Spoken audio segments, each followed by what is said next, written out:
Throughout history, certain texts have remained shrouded in mystery, censorship, and fear. Among them is an enigmatic manuscript known as the Forbidden Book of Lucifer, a text rumored to contain hidden truths that challenge the foundations of established religious tradition. This document has been labeled a threat to ecclesiastical structures, questioning accepted narratives and opening the door to controversial interpretations of the nature of good, evil, and divine power. In this video, we will delve into the myth and reality behind this forbidden book. What secrets does it hold? Is it a work meant to illuminate forgotten truths, or merely a legend crafted to sow doubt? Get ready for a fascinating journey into the heart of a subject that defies history and deeply rooted beliefs. Why did a figure originally known as the bearer of light become synonymous with darkness and damnation? Beneath this myth lies something profound and powerful, something early religious authorities may have wanted to keep beyond our reach. Exploring the true presence of Lucifer unveils a figure that raises uncomfortable questions. What has been hidden from us? What ancient knowledge has been condemned to oblivion so that certain institutions could maintain control over our understanding? Today, we open a door that has been long closed. In ancient times, the name Lucifer bore a very different meaning than what we imagine today. It represented the morning star, that singular brightness heralding the sunrise, symbolizing hope, renewal, and the beginning of a new day. In ancient cultures, including Roman mythology, Lucifer was associated with the planet Venus, which appeared before dawn and was seen as the messenger of light. In this context, Lucifer was not a figure to be feared. On the contrary, he was considered a bringer of enlightenment, a sign that the darkness of night was fading. He represented the pursuit of knowledge, the courage to bring understanding into the world and challenge the shadows of ignorance. However, this symbolism began to change drastically with the rise and consolidation of Christianity. As the new religion gained strength and sought to establish itself as the sole spiritual truth, its leaders recognized the need to create a clear division between good and evil to unify a diverse and often divided population. The Church needed to construct a narrative that placed the divine and the profane at opposite poles, positioning Christianity as the guardian of light and the path to salvation. In this process, figures and symbols that had not previously been associated with evil were reimagined to serve this new structure of power. It was in this context that Lucifer, once the bringer of light, was transformed into the Prince of Darkness. In crafting this new narrative, Lucifer became associated with pride and rebellion, becoming the antithesis of the divine. The Church adapted the myth of Lucifer to reinforce the duality of light versus darkness, heaven versus hell, making him a cautionary figure warning against the temptation of seeking knowledge and power independently of divine guidance. Thus, Lucifer, who once brought light to the world, became a warning to the faithful that questioning authority and pursuing knowledge were dangerous paths leading to ruin. This redefinition was more than symbolic. It was a deliberate strategy that allowed the Church to consolidate its dominance over spiritual narratives, presenting itself as the only safe path to salvation. As Christianity spread and became the official religion of the Roman Empire, this new image of Lucifer helped suppress curiosity and intellectual exploration among the masses, relegating them to roles of obedience and submission. In this way, questioning the status quo or seeking understanding beyond established doctrines came to be seen as rebellion and heresy. This transformation of Lucifer served to solidify a power structure in which knowledge was not only centralized, but also tightly controlled. Anything that threatened this structure was excluded or reshaped, and Lucifer, as a symbol of autonomy and the pursuit of the unknown, became the perfect enemy to sustain the Church's authority over spirituality. Instead of a guide in the darkness, Lucifer became a symbol of the consequences awaiting those who dared to challenge the boundaries imposed by supreme authority. With the rise of Christianity and its expansion throughout the Roman Empire, the new religion faced a culturally diverse and complex reality. Rome, with its wealth of gods, myths, and philosophies, was a center of religious plurality where each group had its own spiritual worldview. This environment of diverse beliefs posed a challenge for early Christian leaders seeking to establish Christianity as the sole legitimate faith. There was an urgent need to unite people under a single system of values and beliefs, something that would reinforce the authority of the new religion and guarantee its influence over the empire. How often have we questioned what we've been taught about good and evil, as though something were subtly hidden along the path of our understanding? This unease is not accidental. It is a sign that there is much more beneath the surface of traditional doctrines. What if there were a way to explore this freely, to access wisdom that has so far been hidden? In antiquity, the name Lucifer was a point of light and knowledge, but as Christianity grew in power, particularly with the support of emperors like Constantine, his figure became increasingly associated with pride and disobedience. This gradual but intentional reinterpretation cemented Lucifer as a symbol of defiance against divine authority. Over time, he came to be known as Satan, the adversary of ultimate good, and the embodiment of everything opposed to the Church's established order. By tying Lucifer to this new concept of evil, Christianity used his name to represent the greatest danger, the temptation to seek knowledge independently, a path that directly challenged the spiritual intermediation offered by the Church. This transformation solidified the Church's authority over every level of spiritual and social life.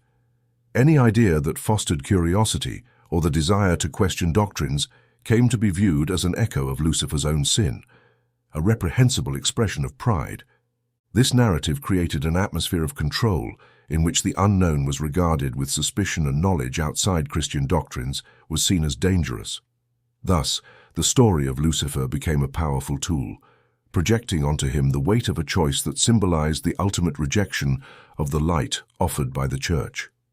As Christianity became the dominant religion, this transformation of Lucifer into Satan reinforced the need for submission and conformity among those seeking salvation, steering them away from any impulse to investigate or question what they were taught. The concept of the Book of Lucifer arises as a central idea for those who believe that true knowledge has been suppressed throughout history. This book, often described as a collection of teachings on the hidden nature of existence, is considered a key to understanding deep truths that the Church deliberately concealed.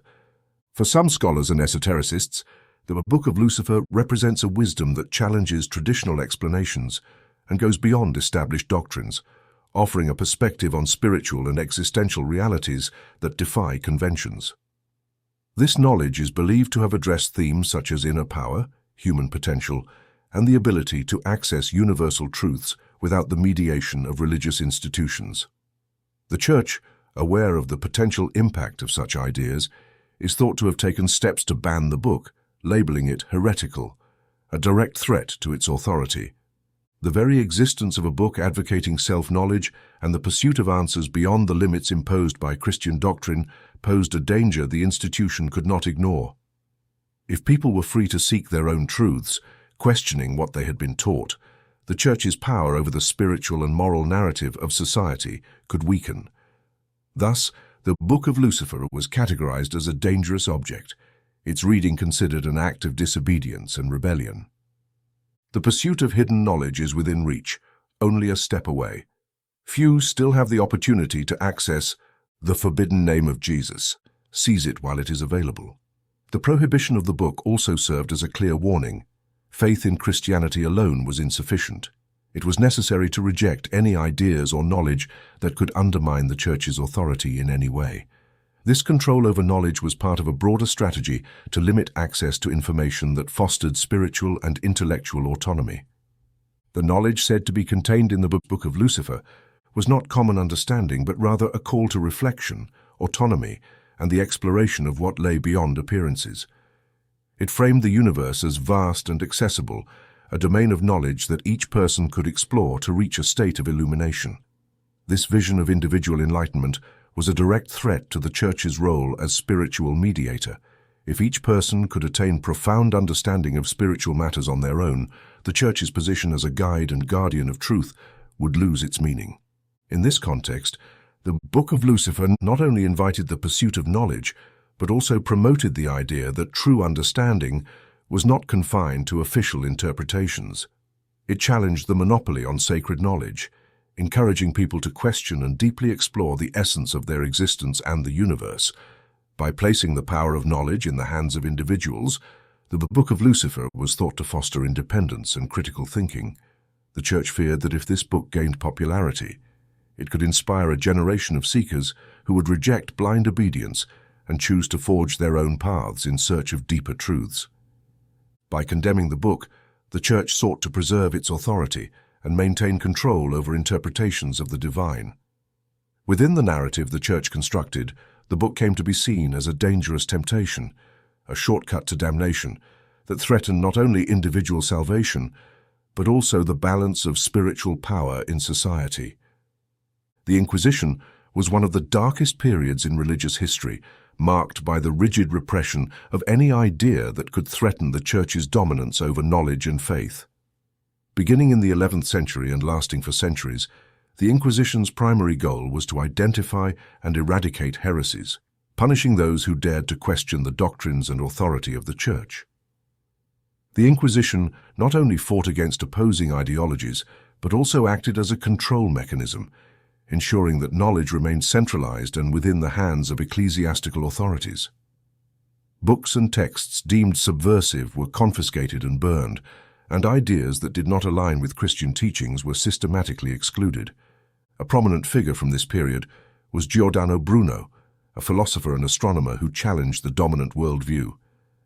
Bruno believed the universe was infinite and populated by countless worlds, a vision that directly opposed the Church's conception of divine creation and humanity's place in the cosmos. He also advocated for a freer spirituality that valued individual understanding and rejected the need for religious intermediaries. For the Church, these ideas were a threat, as they not only questioned established doctrine, but also fostered independent thought and the pursuit of knowledge beyond imposed limits. Bruno's refusal to conform to traditional beliefs led to a tragic fate. After years of persecution and a lengthy trial, he was condemned to death by the Inquisition and burned at the stake in 1600. His execution served as a warning to others. Challenging the Church and its doctrines could have fatal consequences. Bruno's case is a clear example of how the Inquisition sought not only to suppress, but to eliminate any trace of ideas considered heretical. He became a martyr for intellectual freedom, a symbol of the price paid by those who dared to question established truths. Another example is Michael Servetus, a physician and theologian who challenged the doctrine of the Trinity, advocating a revolutionary conception of God for his time. Like Bruno, Servetus believed that faith could be experienced in a more personal and direct way, without the need for an institution as an intermediary between the individual and the divine. His ideas were deemed a threat by both the Catholic Church and the emerging Protestant Reformation, and he was eventually sentenced to death in 1553.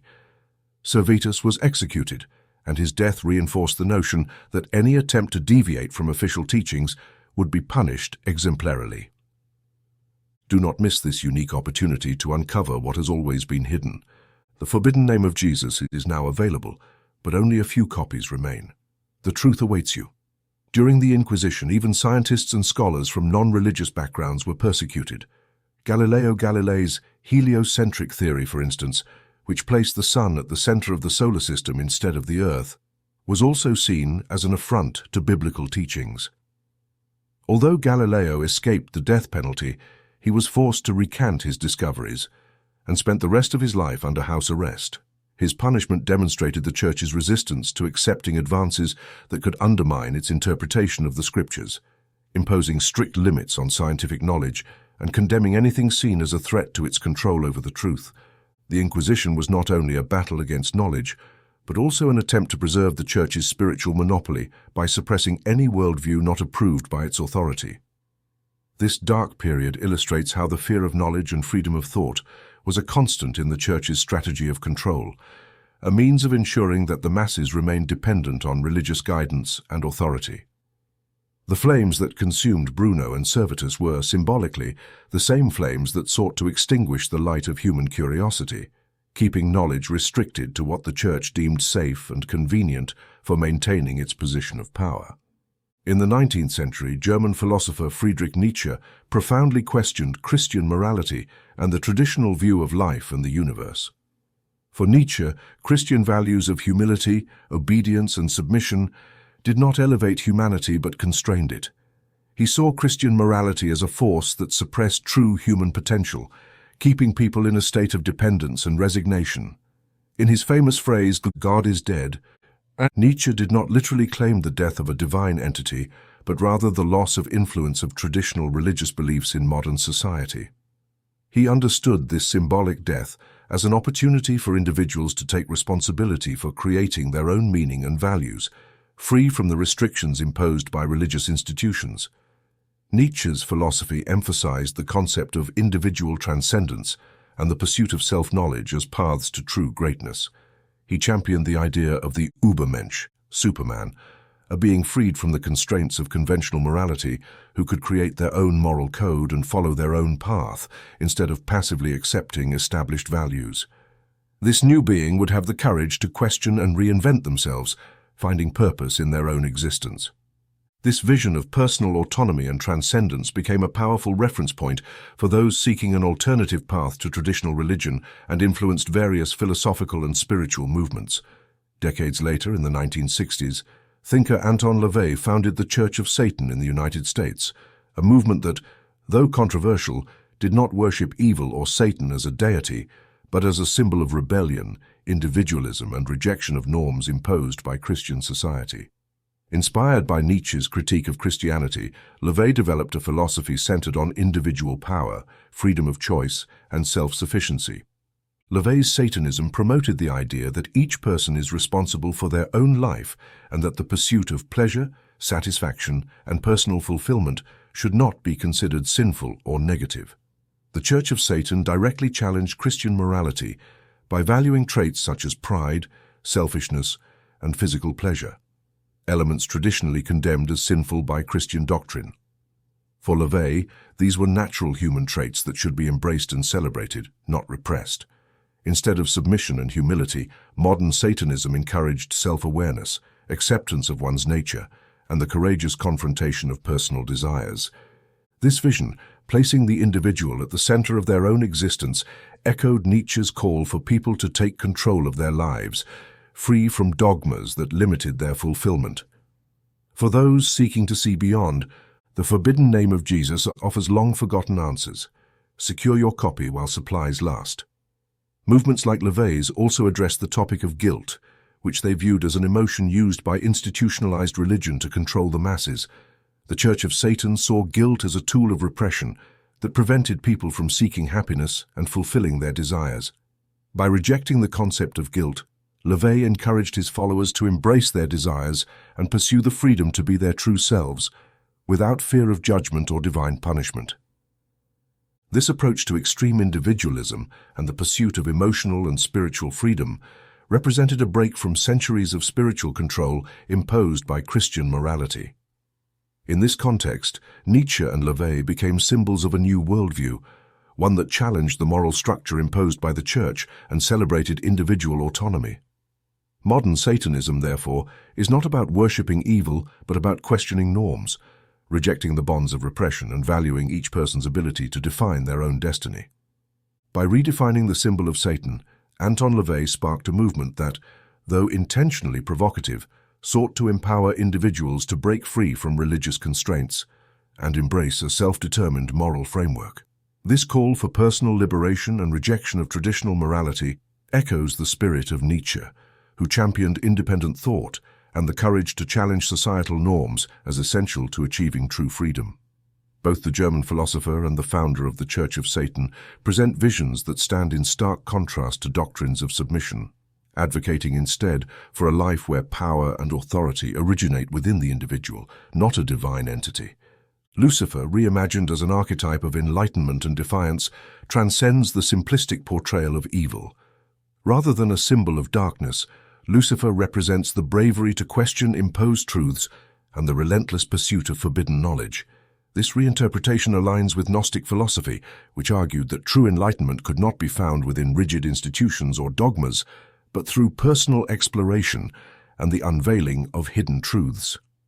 For the Gnostics, knowledge, gnosis, was a liberating force, freeing individuals from the illusions of material existence and the confines of religious authority. This idea harmonizes with the symbolism of Lucifer as an emblem of those who dare to see beyond appearances, rejecting blind obedience in favor of self-discovery. In this light, Lucifer becomes a powerful metaphor, for the endless pursuit of wisdom and spiritual freedom, inspiring reflection on the individual's ability to chart their own path toward autonomy and enlightenment. If you found this exploration of occult symbolism and forbidden ideas intriguing, be sure to subscribe to the channel for more thought-provoking content. Join us on this journey of discovery, and don't forget to hit the notification bell to stay updated. See you in the next video.